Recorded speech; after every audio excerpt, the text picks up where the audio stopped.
Hola, bienvenidos al podcast de Halo Miami. Aquí encontrarás curiosidades, historias, personajes históricos y problemas a los que se enfrenta la sociedad estadounidense. Desmitifico el sueño americano y la vida en este país sin estado del bienestar, pero qué bien se venden. ¡Empezamos!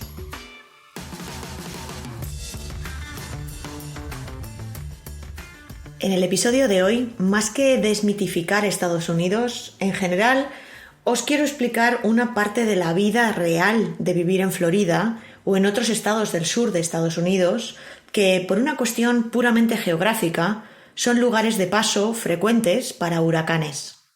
Estoy grabando este episodio el día 21 de agosto del año 2020, en plena temporada de huracanes, y ahora mismo estamos en aviso de que el huracán Laura puede que venga para acá, aunque las últimas noticias son esperanzadoras. Nos dicen que parece que se desviará hacia el sur.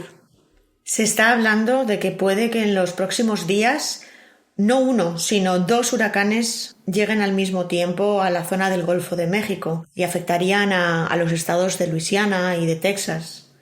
Los huracanes no ocurren a todas horas ni todos los años siquiera. Pero, sobre todo en Florida, al estar muy cerca de las zonas en las que se suelen formar, vivimos varias amenazas más o menos inquietantes cada año, principalmente durante la época de huracanes. Esta época va del 1 de junio al 30 de noviembre y coincide con la época de lluvias en Miami. Porque recordad que por aquí no hay estaciones de primavera, verano, otoño e invierno como en la península española. Aquí podemos decir que el año se divide entre temporada de lluvias y la temporada seca, que son los meses de diciembre a mayo, donde la humedad es un poquito más baja y puede hasta llegar a hacer frío durante un día o dos sueltos, o una semana incluso, pero el no bajar de 20 grados en Miami no es algo muy habitual. Dicho esto, volvamos a la temporada de huracanes, a esos 6 meses al año en los que existe más riesgo de que se forme un huracán que venga en nuestra dirección. Puede ocurrir fuera de temporada, y esto es una auténtica lotería, porque lo habitual es que las probabilidades de huracán se incrementen mucho en los meses de agosto, septiembre y octubre, y según el Centro Nacional de Huracanes, a principios de septiembre es la temporada más alta, según el histórico, para este tipo de tormentas. Pero el que se formen muchos huracanes en esta época no significa que sean todos devastadores, claro está, porque un huracán no deja de ser una tormenta, que se forma en medio del océano alrededor de esta zona del planeta porque el agua y por tanto también el aire está más caliente. Cuando esta tormenta o ciclón tropical se hace más y más grande, se puede catalogar en varias categorías. Hay más, pero solo os voy a hablar de las que suelen afectarnos a nosotros. Tenemos las depresiones tropicales, que son las tormentas con vientos de unos 61 km por hora más o menos. Y luego tenemos las tormentas tropicales, que ya tienen unos vientos de unos 62 km por hora y pueden llegar hasta los 118 km por hora. Sinceramente, creo que depresiones tropicales tenemos varias todos los años e incluso alguna tormenta tropical de la cual no nos avisa nadie, porque cuando sí nos avisan, que suele ser porque haya amenaza de huracán y este se termine debilitando y quede todo en una tormenta tropical, muchas veces esas tormentas anunciadas no son más graves que cualquier tormenta que podamos vivir un día cualquiera sin que nadie nos avise, vaya. Digo a efectos de quien ve llover por la ventana, claro está. Es decir, cae mucha agua, se inunda mucho todo, algún árbol incluso se puede caer. Por ejemplo, parte del aparcamiento de mi edificio actual y el paseo que daba al canal por donde yo paseaba a mi perro, esa estructura se vino abajo durante una tormenta el año pasado. Aquello fue una tormenta normal, gordísima, pero normal, vamos, que no fue anunciada. Ni siquiera estábamos en temporada de huracanes, la verdad. Y se cayó el aparcamiento, se cayó un trozo, al agua. Eso sí, vivir una de estas tormentas tropicales fuera de la seguridad de tu casa no es nada agradable. A mí me pilló uno de los coletazos de la primera tormenta tropical que viví aquí en Miami, Erika se llamaba, ya en el año 2015, conduciendo en una autopista a 1 hora aproximadamente de mi casa por la noche, que ya nos habían dicho que Erika pasaría de largo, que no nos preocupásemos y tal, pero con lo que yo no contaba era con que cualquier ciclón tropical que pase cerca de Miami afecta a Miami, y las tormentas son siempre tremendas. Yo aquel día fui a comprar unas cosas y pasé más miedo que vergüenza en el coche, la verdad, sin ver absolutamente nada en plena autopista, hasta llegar a ver que el coche de delante del mío se paraba completamente bajo la lluvia en mitad de la carretera y yo frené detrás de él rezando, eso sí, para que la persona que viniese detrás de mi coche viera mis luces también y no me embistiera.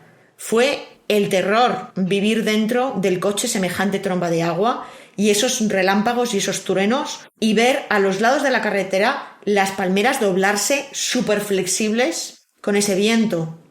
A partir de ese momento, si se avecina una depresión tropical o una tormenta tropical o cualquier tormenta gorda en Miami, tengo clarísimo que lo más seguro es no salir de casa y punto, y mucho menos coger el coche para nada. Pero como os digo, todo esto de lo que estoy hablando son solo tormentas. Para medir la fuerza de los vientos de los huracanes, nos basamos en la escala Saffir-Simpson, que los divide en 5 categorías en función de la velocidad de los vientos y a los daños que estos pueden causar. De esta manera, tenemos huracanes flojitos de categoría 1 con vientos que rondan entre los 119 y 153 km por hora, que aunque sean los más leves, según el Centro Nacional de Huracanes, este tipo de tormentas pueden causar grandes daños en los tejados de las casas, pueden partir ramas grandes de árboles y también pueden dañar postes de la luz y dejar a una comunidad entera sin electricidad. Es decir, no hay huracán pequeño, es solo que cuanto más fuerte sea el viento, más posibilidades de daños habrá que nos afecten a quienes vivimos en esta zona. También en esta escala tenemos los huracanes moderados, que son los de categoría 2, con vientos que van desde 154 a 177 km por hora. Luego tenemos los huracanes que ya se consideran importantes, los de categoría 3, que tienen vientos de 178 a 208 km por hora. Y después tenemos los huracanes cuyo poder de destrucción es extremo, los de categoría 4, ya con vientos de 209 a 251 km por hora. Y por último, tenemos los huracanes catastróficos, los de categoría 5, con vientos a partir de los 252 km por hora y que arrasan con prácticamente todo lo que encuentran a su paso. También quiero añadir que, aunque Florida no es particularmente tierra de tornados, ya que los tornados, como los de la película Twister, son más propios de la zona de los planos, en el centro del país, cuando tenemos una tormenta tropical o un huracán, por aquí conlleva la gran mayoría de las veces alerta por tornado, porque al final un tornado y un huracán son fenómenos atmosféricos más o menos parecidos, aunque los huracanes son tormentas mucho más gigantescas y los tornados son mucho más devastadores porque la fuerza del viento de un tornado está como reconcentrada y es casi el doble que la del viento de un huracán. Tornado, solo he vivido uno y muy de refilón. Hace ya muchos años, cuando pasé un verano de mi adolescencia con una familia en el estado de Pensilvania. Recuerdo que fuimos a un cine en un centro comercial que quedaba como unos 40-45 minutos en coche de nuestra casa, y cuando salimos de la película y volvíamos, vimos desde el coche que había varios árboles caídos en la carretera entorpeciendo el tráfico, y una de las casas que habíamos visto en el trayecto de ida tenía la puerta del garaje completamente arrugada como un acordeón. Pusimos la radio y me recuerdo perfectamente que el hermano de mi familia americana dijo: sí, están diciendo que parece que ha habido un tornado mientras estábamos en el cine. Y yo, con mis 17 años, viendo con los ojos muy abiertos a través de la ventanilla cómo había quedado esa puerta de garaje, pensé que estaba dentro de la película de Twister, la cual había visto en el cine el año anterior. Es que era igual que Twister, pero de verdad. Pero bueno, aquello había pasado hace muchos años y nunca jamás volví a tener una experiencia ni remotamente lejana con un tornado. Hasta este mismo verano, cuando de pura casualidad esta semana pasada miré desde mi mesa de trabajo por la ventana hacia el cielo porque se estaba poniendo muy negro y vi cómo se estaba formando un tornadito en las nubes, que terminó siendo una tromba de agua gigantesca que unía al cielo con el mar. Lo dejé en destacados por si queréis verlo en mi perfil de Instagram porque fue algo muy impresionante. Al parecer estos waterspouts o trombas de agua son muy comunes en verano en esta zona y suelen ser inofensivos porque rara vez se meten en tierra, pero yo nunca había visto ninguno y a pesar de vivir relativamente lejos de la playa, vi cómo la tromba avanzaba rápidamente por la orilla levantando arena y sillas de la playa y tal, porque es que era muy grande y de hecho salió en las noticias y estaba muy cerquita de la orilla. Afortunadamente, los únicos destrozos fueron algunas hamacas, por lo visto, y la puerta de una de las mansiones de la playa, que se arrancó casi de cuajo, lo vi en las noticias, y pegó un buen susto al pobre señor que estaba trabajando allí en los jardines, que veía que se volaba. Pero bueno, resumiendo, como veis, mis dos experiencias con tornados, uno de tierra y otro de agua, si es que se puede llamar así, a la tromba de agua, han sido muy de refilón, afortunadamente, y no tengo ninguna intención de vivirlos más de cerca. Pero algo que aprendí durante mi experiencia con el huracán Irma es que en el tiempo en el que un huracán está ocurriendo por encima de tu cabeza, es muy probable que se formen tornados dentro de ese huracán. Y esos tornados pueden provocar daños mucho más terribles en algunas zonas concretas y no en otras. Durante el huracán Irma, nuestros teléfonos no paraban de sonar con alertas por tornado que te urgían a buscar refugio en momentos concretos. Y si habéis leído los 5 episodios sobre esta experiencia que publiqué en mi blog allomiami.wordpress.com, sabréis que durante estas alertas nosotros nos salíamos al descansillo frente a los ascensores por ser la zona más alejada de las ventanas, hasta que dejamos de poder hacer eso, claro. Os dejaré el enlace al relato en las notas de este podcast por si alguno quiere revivir conmigo esta vivencia, que ya os adelanto que aunque Irma fue un huracán que finalmente se debilitó muchísimo y lo que es más importante, no nos dio de pleno en Miami, sino que terminó pasando por Los Cayos y afectó más a la costa oeste de Florida, os aseguro que vivirlo tan de cerca, agradable, no fue. En las películas y en algún reality show puede que hayáis visto la figura del cazador de tormentas, ¿no? Normalmente de tornados. Esas personas que conducen como locos tras un tornado gigantesco, bien por curiosidad científica o para fotografiarlos o para cubrir la tormenta en los medios de comunicación. Aquí ha habido varios programas de televisión enfocados a eso, como Tornado Chasers o Tornado Hunters o Storm Riders. Los tornados se pueden predecir con muy poca antelación o a veces con ninguna, de ahí que haya quien los cace y verlos sea un espectáculo, aunque es una locura teniendo en cuenta lo increíblemente peligrosos que pueden ser. Claro, esto de los cazadores de tormentas en Florida con los huracanes no tiene mucho sentido, ya que la tormenta nosotros sabemos que viene desde hace días. Más que ir a cazarlos, nosotros aquí a los huracanes los esperamos sentados. Aunque esto de los pronósticos no es una ciencia exacta. De hecho, hay varios modelos y los días previos a la llegada de un huracán podemos ver que cada uno opina una cosa un poco diferente. Hay muchos, unos 8 o así, modelos de predicción de huracanes. Tantos que cuando dibujan en el canal del tiempo todas las líneas sobre el mapa para ver todas las posibilidades de desarrollo de una tormenta, lo llaman Spaghetti Models, los modelos espagueti, ya que cada línea va para un punto y podría parecer un plato de pasta el mapa. Os dejaré una foto en las notas de este podcast. Cada línea va representando en un color distinto uno de los modelos de predicción y estas no se ponen totalmente de acuerdo porque estos modelos varían en cuanto a su complejidad. Los más sencillos se basan en pura estadística, viendo los datos del histórico de años anteriores, mientras que los más complejos requieren horas de cálculo de condiciones físicas y atmosféricas en superordenadores. No hay un modelo perfecto, ya que cada uno calcula una cosa distinta.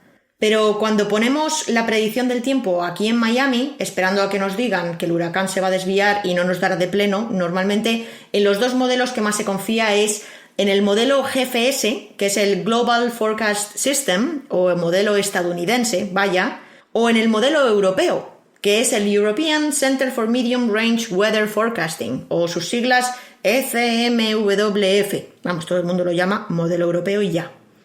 Usan el modelo americano porque es el de casa, pero en realidad los expertos están de acuerdo en que el modelo europeo es el mejor desde el año 2006. No es por fardar, pero es verdad, ya que está financiado por los impuestos de todos los países europeos y la política no influye en la sofisticación de su tecnología.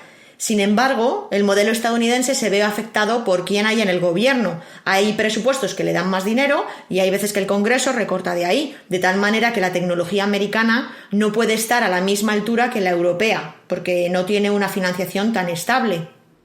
Aún así, como os digo, ningún modelo es perfecto y el Centro Nacional de Huracanes utiliza varios de estos modelos para hacerse una idea aproximada de lo que va a ocurrir. La Organización de Meteorología Mundial es la que pone el nombre a estas tormentas, y esto lo viene haciendo desde el año 1950, ya que anteriormente solo se identificaban por su latitud y longitud. Y claro, esto para un meteorólogo tiene su sentido, pero para advertir al público en general de que una tormenta llega es muchísimo más fácil de comunicar si le ponemos un nombre. Al principio decidieron que se llamarían por orden alfabético, el primer nombre con la A, el segundo con la B y así. Pero en 1953 decidieron cambiar esta norma ligeramente para escoger solo nombres de mujeres. En 1978 comenzaron a alternarse nombres de mujeres con nombres de hombres, de tal manera que si el primero era Alice, el segundo era Bob, por ejemplo. Y de hecho, la primera tormenta tropical con nombre fue Alice en 1953 y la primera tormenta tropical con nombre de hombre fue Bob en 1979. Para crear estos nombres se hacen unas listas con nombres que empiezan por todas las letras, excepto por la Q, la U, la X, la Y y la Z. Y para el caso concreto de las tormentas del Atlántico Norte, la organización tiene 6 listas con 21 nombres cada una que van rotando y se van reciclando cada 6 años. Por ejemplo, para este año 2020 tenemos en esta lista a Arthur, a Bertha, a Cristóbal, Dolly, Edward, Faye, Gonzalo, Hannah, porque he dicho Gonzalo, no lo sé, Gonzalo, Isaías o Isaias, como decían aquí, Kylie, Josephine, Laura. Todas estas ya han pasado, por lo visto. Bueno, Laura es la que nos han dicho que a lo mejor viene estos días, la semana que viene. Aunque realmente la mayoría no nos hemos ni enterado. Y las posibles tormentas que nos quedan para esta temporada serán Marco, Nana, Omar, Paulette, René, Sally, Teddy, Vicky y Wilfred. Si la temporada viniese fuerte, que espero que no, y hubiese más de 21 tormentas para las que tenemos nombre, entonces pasaría a usarse el alfabeto griego y el siguiente a Wilfred sería alfa, luego beta, luego gamma, delta y así. Esto es lo que ocurrió en el año 2005, un año especialmente malo en cuanto a huracanes, que tiene el triste récord de ser el peor de la historia, ya que se estima que murieron por culpa de las tormentas casi 4.000 personas. Aquel año hubo 27 tormentas y 4 de las cuales fueron categoría 5, así que gastaron todas las de la lista en orden alfabético y además tuvieron que usar hasta 6 letras griegas más. Aquel año fue el año del Emily, que pasó por México 2 veces, también fue el año del Katrina, que causó casi 2.000 muertes en Luisiana, después llegó Rita, que volvió a afectar a Luisiana y a la zona de Texas. Y para rematar, en octubre apareció primero por México y luego por Florida el huracán Vilma, que fue el más fuerte de la temporada. Si durante la temporada de huracanes se forman tormentas en el océano, pero no tienen graves efectos en tierra, nunca llegan para acá, esos nombres se reciclan.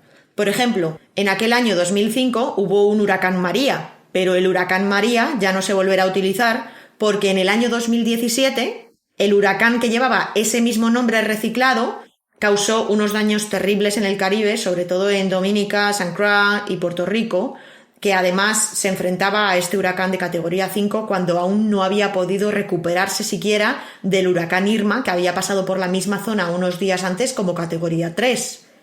El huracán María es la tormenta que más vidas se ha cobrado en la isla de Puerto Rico desde un huracán que hubo en el siglo XIX y además reavivó el eterno debate sobre si Puerto Rico debiera ser un estado y dejar de ser el gran territorio olvidado de Estados Unidos, que no recibió la ayuda ni en tiempo ni en forma que se recibe cuando este tipo de catástrofes ocurre en alguno de los estados miembros. Aunque el huracán más famoso de Estados Unidos, por desgracia, es famoso precisamente por la mala gestión de este, y es el Katrina en Nueva Orleans. El Katrina, en agosto del 2005, entró como un huracán pequeñito por la playa que tengo aquí a 10 minutos de mi casa, en Hallandale Beach, y no parecía muy fuerte mientras cruzaba el estado de Florida, hasta que se encontró en el Golfo de México y allí se convirtió en un categoría 5. Al estar gran parte de la ciudad de Nueva Orleans bajo el nivel del mar y al fallar todos los diques construidos décadas atrás, el agua lo invadió todo. Y a pesar de que se sabía con mucha antelación que iba, que llegaba, que estaba ya allí, gracias a los pronósticos del Centro Nacional de Huracanes, la gestión fue nefasta y se terminó cobrando más de 1.200 vidas y se estima que provocó daños por más de 125.000 millones de dólares. Otro huracán tristemente famoso fue el Sandy en su paso por Nueva York en el año 2012, un huracán de categoría 3 que después de pasar por Jamaica, por República Dominicana, por Puerto Rico, por Bahamas y por Cuba, entró a Estados Unidos por Florida y afectó a nada más y nada menos que 24 estados en su paso desde Miami hasta Maine, arriba del todo, y después siguió cobrándose vidas y daños en Canadá. Harvey, en Houston, en Texas, en el año 2017, fue también otro de los grandes. Y este fue muy peculiar porque, al contrario que en otras ocasiones, la tormenta, de categoría 4, fue especialmente lenta, se movía muy lentamente, quedándose en el sur de Texas durante varios días en los que no paró de llover. Estas lluvias causaron cientos de miles de inundaciones y hubo más de 30.000 personas que tuvieron que huir de sus casas. Y como os digo, en el año 2017 fue un año muy malo también porque tuvimos un total de 17 tormentas, 10 de ellas fueron huracanes y 6 de ellas fueron huracanes grandes. Pero 3 de ellos se llevaron la palma en Estados Unidos. Primero Harvey, en Texas y Luisiana, que también afectó. Después Irma, en Los Cayos y Florida. Y por último llegó María a Puerto Rico, ya para rematar la temporada. Mi experiencia con Irma la tenéis detalladísima en el blog, ya que lo escribí como lo viví tan solo unos días después de que pasara, así que no me voy a repetir en este podcast.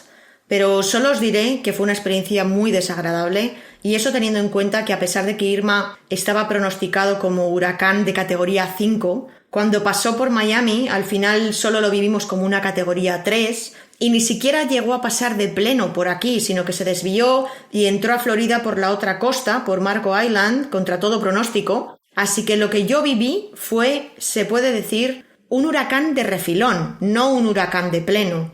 Y si no llega a ser porque vivíamos en un edificio que no estaba nada preparado para una tormenta de este calibre, no habría sido para tanto. Tengo amigos cuyas casas estaban mucho mejor preparadas y no vivieron el huracán tan terroríficamente como lo viví yo.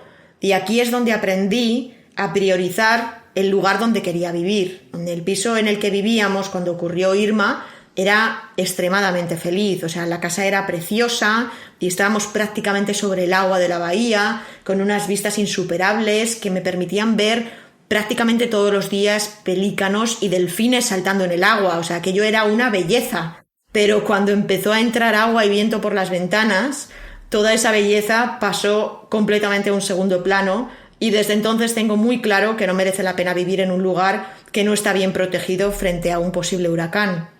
Y este es mi aprendizaje, pero ese miedo a los huracanes es quizá una de las cosas que más me delatan como inmigrante, como extranjera, ya que la gente que es de aquí vive cada temporada de huracanes como una especie de mezcla de resignación y ligereza que para quienes no estamos acostumbrados no deja de ser una sorpresa. Y para muestra un botón, Yankee Marido perdió su casa en el año 1992, cuando, mientras nosotros estábamos de subidón por las Olimpiadas de Barcelona, aquí llegó el huracán Andrew, de categoría 5, y arrasó la zona sur de Miami, por donde él vivía por aquel entonces.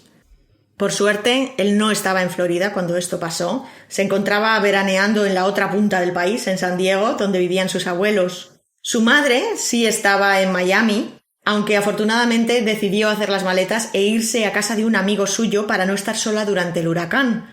Y esto la salvó de vivir el horror, porque su casa fue una de las más dañadas de su urbanización con diferencia. Y aquí hago un inciso para avisaros de que subiremos en breve un vídeo a Patreon donde Yankee Marido os contará todos los detalles de esta experiencia y de cómo vivió él y su familia el paso por Miami del huracán Andrew, el estado en el que quedó su casa y qué ocurrió con ella y qué recuerdos tiene él de todo aquello y cómo le afectó, como niño que era, tanto directa como indirectamente, el hecho de perder su casa y tener que mudarse con sus abuelos. Pero como veis, cuando un huracán de categoría 5 ocurre, cada persona que lo vive tiene una historia diferente que contar. A Yankee Marido, que era un niño, le pilló de vacaciones y a la vuelta no tenía casa. Esto ocurrió con la suya y con más de 100.000 casas más. También destruyó más de 80.000 negocios, 31 colegios públicos, 59 centros de salud y hospitales.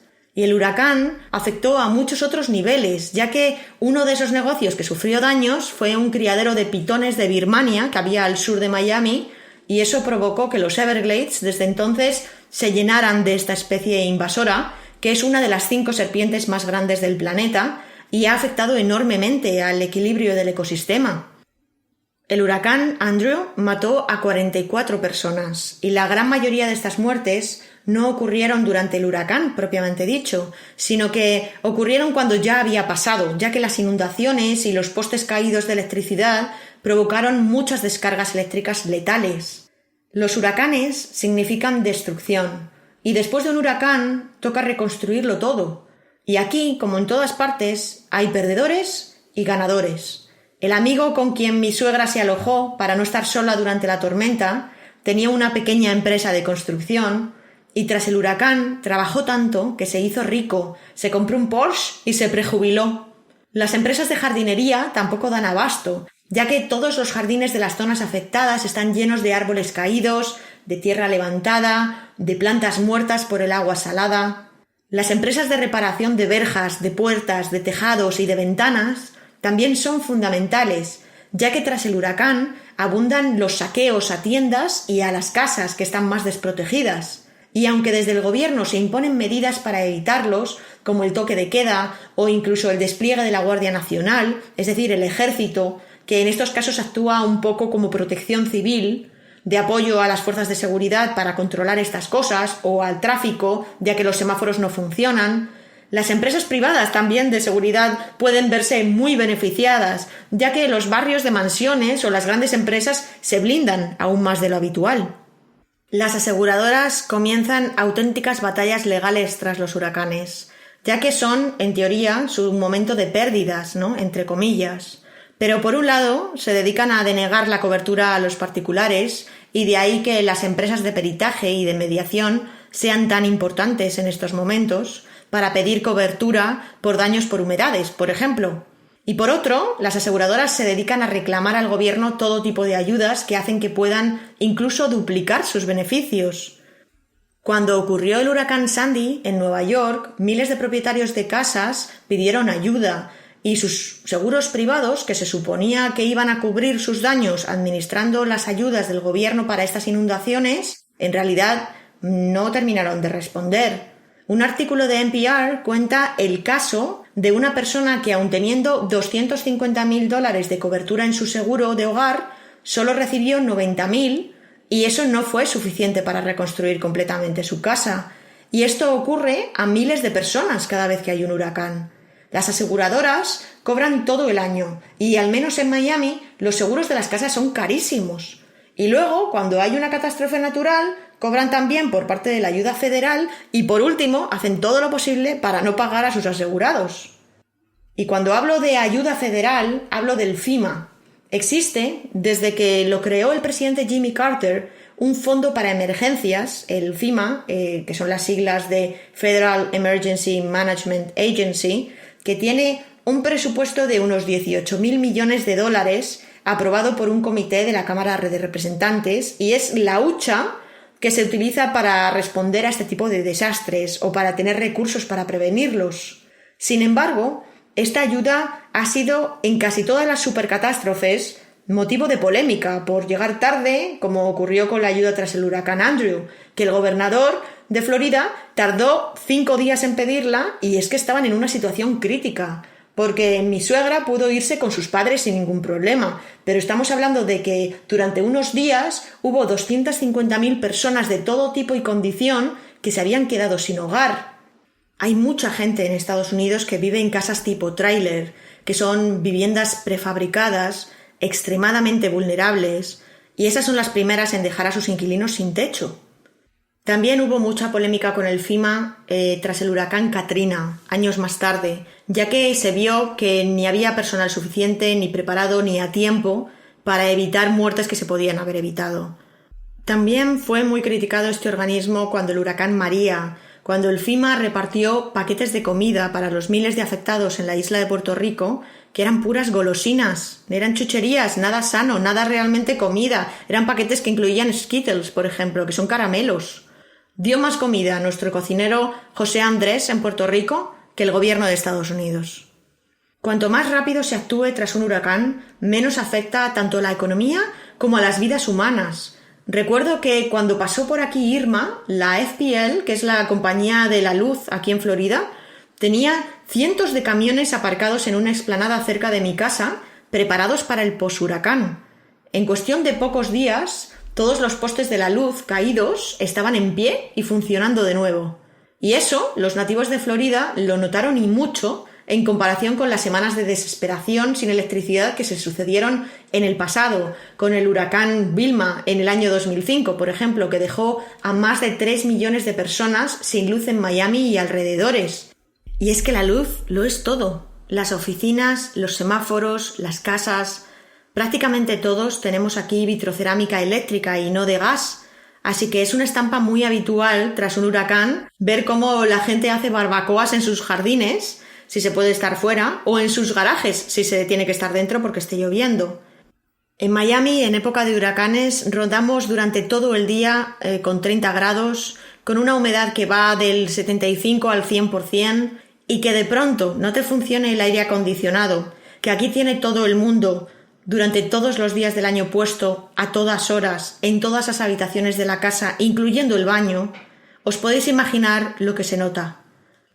Por eso, uno de los productos de venta estrella, tanto antes como después de un huracán, son los generadores de electricidad. Cuestan entre 300 y $1,000 aproximadamente en función de la capacidad que tengan, y es lo típico que si tienes una casa unifamiliar en Florida, te tienes que plantear comprar. Cuando vives en Florida, te acostumbras a determinadas cosas relacionadas con la temporada de huracanes.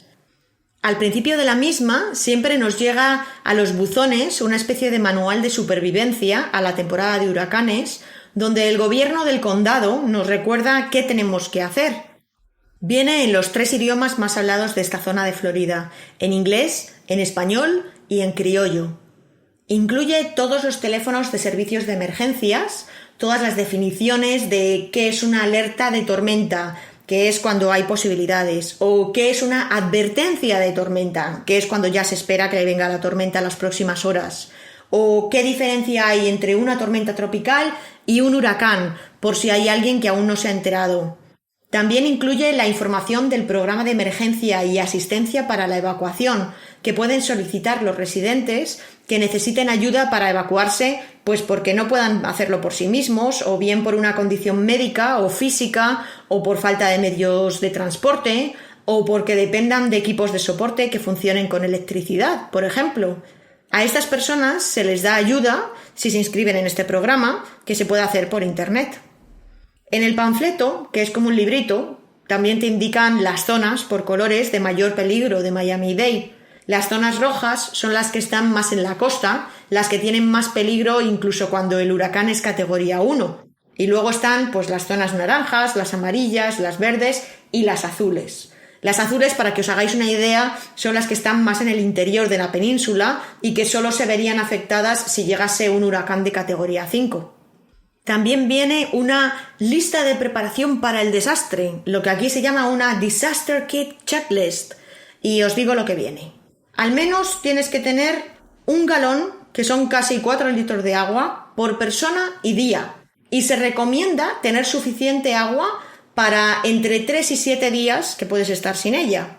Porque esa es otra. El agua está contaminada después de un huracán, porque se mezcla el agua potable con agua salina, así que no se puede beber del grifo.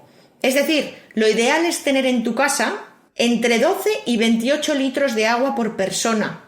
Ya os digo yo que nosotros no estamos preparados, porque creo que tenemos unos 8 litros en total para los dos en la despensa, y eso que ahora algo tenemos, porque cuando llegó Irma no tenía nada de agua embotellada y fui incapaz de encontrar en el supermercado, así que llené todos los tuppers posibles con agua antes de la tormenta. Otras cosas que vienen en la lista: un abrelatas manual para abrir las latas que te recomiendan comprar para sobrevivir de 3 a 7 días sin electricidad, un cambio de ropa a mano, un par de zapatos resistentes a mano, tu medicación con receta a mano, artículos de higiene íntima, bolsas de basura, un botiquín de primeros auxilios, cargadores y aparatos completamente cargados, algo de lectura o unos crucigramas para sobrevivir al aburrimiento sin internet, tus gafas, tus lentillas, la comida y el bebedero de tu perro, linternas, pilas, unas llaves extra del coche, dinero en efectivo y documentación importante, toda metidita en una bolsa de plástico que resista al agua. Si haces todo eso, este pequeño equipaje, antes de un huracán gordo y además tienes el depósito de la gasolina de tu coche siempre lleno durante esta época, estás preparadísimo para lo que pueda llegar. Pero además, en este manual te dan más consejos para prepararte en casa, como por ejemplo, tomar fotos de tu vivienda, tanto del interior como del exterior, para que luego te puedas pelear con tu aseguradora, o proteger las ventanas de tu casa con los famosos shutters de aluminio o incluso con tablones de madera clavados a la fachada, que eso lo hace mucha gente. También recomiendan poner los aparatos electrónicos que puedas en alto, para que no tengan contacto con el agua, que te pueda entrar en casa y no se te estropeen. Meter los muebles del jardín o de la terraza al interior, para que no se conviertan en proyectiles voladores durante el huracán, que puedan provocar más daños. También recomiendan tener tus árboles bien podados, ya que eso puede evitar que haya más ramas de la cuenta provocando destrozos. Pero para esto hay que prepararse antes del inicio de la temporada y no a última hora con las prisas justo antes de que llegue un huracán, claro está. Si tienes un barco, te avisan de que necesitas o bien utilizar las dobles filas o espacios preparados en los puertos o considerar la opción de meterlo en un almacén. Aunque yo, después de Irma, vi desde la carretera cómo quedó uno de esos almacenes de barcos que están subidos en vertical dentro, y aquellos barcos en concreto terminaron mal, muy mal, que tenía un agujero, la fachada tremendo, y se cayeron algunos barcos. O sea que para las zonas que están de obras en el momento de que llegue la tormenta, como el edificio de mis vecinos aquí enfrente, obligan a asegurar todo el material de la zona antes de que llegue el huracán, claro está. Antes de la tormenta se evacúa las zonas que están más en peligro, y estas son todas las casas prefabricadas que os comentaba antes, que son extremadamente frágiles, y también todas las casas que están en las zonas de evacuación, en la costa principalmente.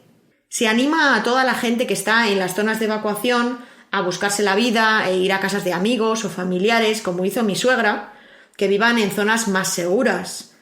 En caso de que no tengas dónde ir, existe siempre la opción de ir a un refugio. Se habilitan centros escolares, por ejemplo, o centros deportivos para meter ahí a la gente que no tiene ningún otro lugar donde ir.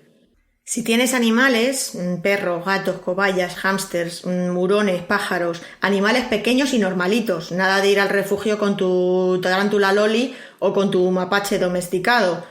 Hay algunos refugios que te admiten siempre y cuando el animalito tenga su documentación en regla. Esto de la evacuación, que suena a que vienen los bomberos y te rescatan en brazos, no es así. En realidad, tú puedes quedarte en una zona evacuada a pasar el huracán. Eso es lo que hicimos nosotros con Irma, por ejemplo, después de mucho pensarlo porque creímos que era la mejor opción. Y lo sigo pensando, ya que si nos llegamos a ir, nos habríamos encontrado nuestra casa a la vuelta destrozada por culpa de la ventana que se rompió y de todo el agua que entró. Cuando estás en una zona de evacuación y tú decides quedarte, lo haces sabiendo que nadie va a venir a ayudarte si lo necesitas durante la tormenta. Pero esa es una decisión personal, el evacuarse o no evacuarse, y muchos vecinos en zonas de peligro se blindan como mejor pueden y se quedan en sus casas. Nosotros nos quedamos en la nuestra, pero cuando comprobamos lo poco preparado que estaba el edificio para aguantar una tormenta así de grande, fue cuando decidimos mudarnos. Porque algo que también tenéis que saber es que los edificios de Miami se dividen casi entre dos eras, la era pre-Andrew y los post-Andrew. Antes del huracán Andrew, el que se llevó la casa de Yankee marido por delante, no había ventanas antihuracanes ni los edificios tenían que cumplir con ciertas normas de seguridad. Por tanto, cuanto más antiguo sea el edificio, y recordad que el huracán Andrew fue en 1992, más posibilidades hay de que no esté preparado para una tormenta. Ahora, las torres de apartamentos nuevas, prácticamente imposibles de pagar para cualquier bolsillo normal, todos incluyen ventanas de alto impacto, que te protegen de si, por ejemplo, una silla sale volando hacia tu ventana y se estampa contra tu cristal, pues no se rompe. Pero las casas que no tienen este tipo de ventanas, que son carísimas, creo recordar que una vecina nuestra en la otra casa cambió sus ventanas por ventanas de alto impacto y eran en total 2 ventanas, o sea, la del salón y la del dormitorio, más la puerta de la terraza, y en total creo que le costó más de $5.000 cambiar esas 3 ventanas. Entonces, claro, la gente que no se puede permitir cambiar el tipo de cristal en sus ventanas, lo que tienen son shutters, como tenemos nosotros en esta casa, que son una especie de persianas que te blindan completamente del exterior, y en muchísimos casos hay gente que no tiene ni eso. Por eso los tablones de madera se suelen agotar los días anteriores de un huracán, porque la gente protege sus ventanas como buenamente puede. Pero volviendo al folleto, ahí te informan de los peligros más habituales tras un huracán. Y estos son las inundaciones, el conducir por zonas inundadas, en las que te puedes quedar tirado o se te puede ir el coche, o puedes sufrir una descarga eléctrica. El llamado price gouging, la especulación de los precios. Es decir, el que un producto que normalmente te cuesta $1, de pronto te cueste $10 debido a la demanda que causa una catástrofe. Esto está prohibido hacerlo cuando estamos en estado de emergencia, pero eso no significa que no se haga, así que te ponen ahí un número de teléfono por si quieres denunciar algún caso. Las verjas de protección de las piscinas, ya que si está rota la verja, la piscina se queda sin protección y se puede ahogar a alguien, por ejemplo. Entonces te piden que priorices por ahí en los arreglos.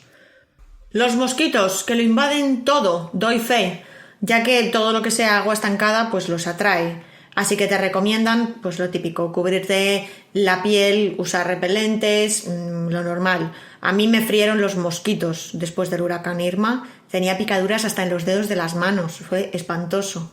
Y ya por último, el agua, que como os digo, a veces está muy contaminada y hay que hervirla para poder lavarte los dientes con ella, por ejemplo.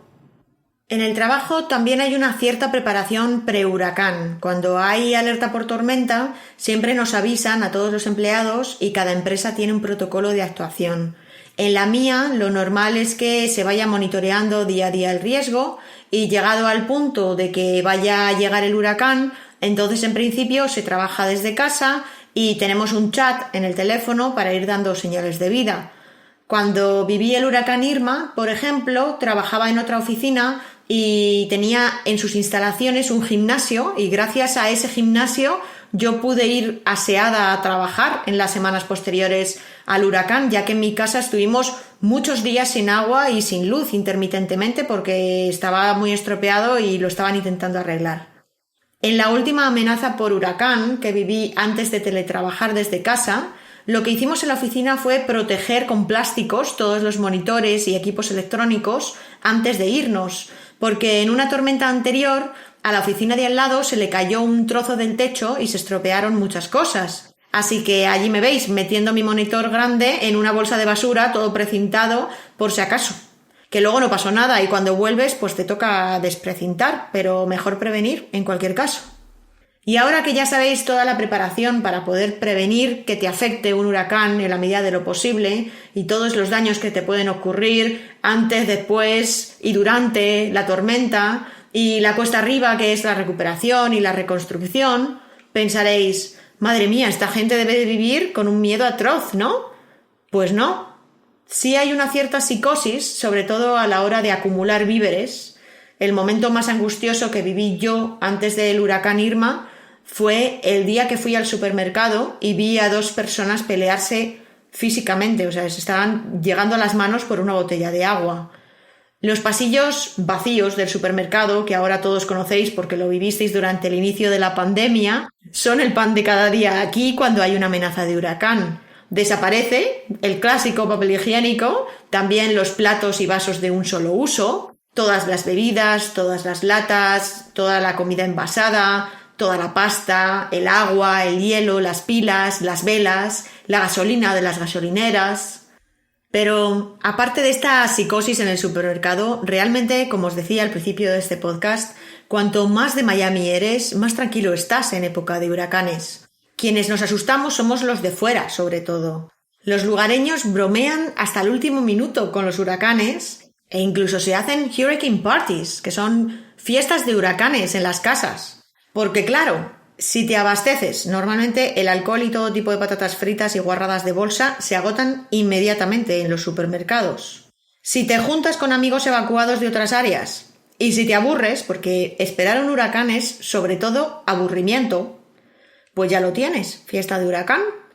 Y si con un poquito de suerte al final la amenaza se queda en susto y se desvía, que es la gran mayoría de las veces, pues final feliz, que mejor que celebrarlo para gastar todas las provisiones que has comprado. Para intentar concienciar a la gente que está ya más que acostumbrada a que le digan que viene el lobo, y luego va el lobo y se desvía y solo llueve, los telediarios y el canal del Tiempo no pueden ser más sensacionalistas. Es que les encanta meterte el miedo en el cuerpo.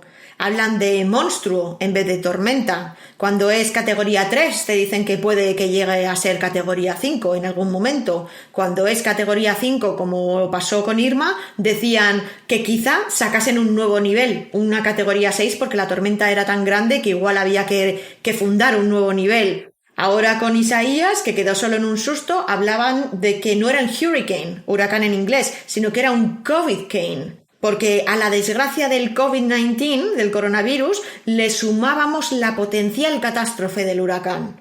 O sea, los canales de noticias, además, te hacen un despliegue de cobertura como si de los Oscars se tratasen, mandando a un corresponsal a cada playa donde se espera el huracán, donde siempre muestran a los 4 locos de turno que aprovechan el vientecillo para hacer surf y algunos ahogarse en el intento, además.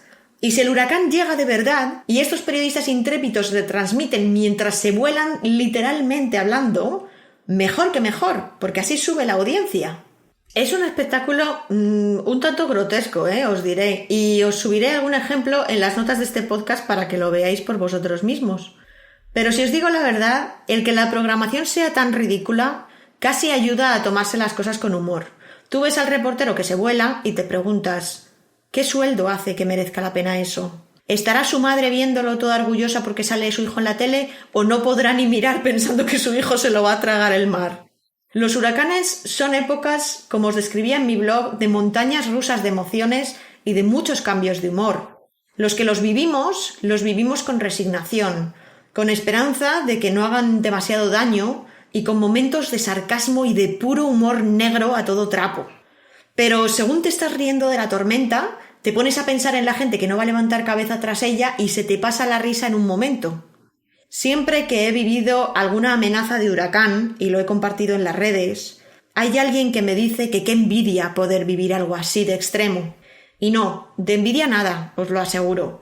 Un huracán no es solo ver palmeras doblándose muy fuerte desde la comodidad de tu sofá. Es agotador física y mentalmente, al menos en mi experiencia. Es tremendamente injusto y sufren siempre más los que menos tienen. Hay quien hace negocio de esto, mientras que otros sufren pérdidas irreparables. Y os doy un dato triste. Durante el huracán Katrina hubo más de 600.000 animales domésticos que murieron o fueron abandonados por sus dueños al ser evacuados de emergencia, y en muchos casos los refugios no los admitían con sus animales. Y os cuento esto porque parece que a veces nos dan más pena los perrillos que las personas. Así que no, los huracanes no traen nada bueno, enriquecen a 4 y perjudican a cientos. Pero espero que este larguísimo episodio os haya parecido interesante y haya podido responder a todas esas dudas que me hicisteis a través de Instagram cuando os pregunté qué queríais saber sobre los huracanes. Yo aquí me despido hasta el próximo episodio, no sin antes recordaros que en mi Instagram alo_Miami os hablo todos los días de temas un tanto variados. En mi Twitter alo_Miami os suelo explicar cosillas de politiqueo y tal. Y ahora en mi Patreon, Alo Miami, si queréis os podéis suscribir para ver los vídeos de Yankee Marido y las clases de inglés, de tal manera que así vosotros aprendéis más cosillas y también nos ayudáis a mantener todo este tinglado, si es que queréis. Así que nada, os mando un fuerte abrazo. ¡Chao!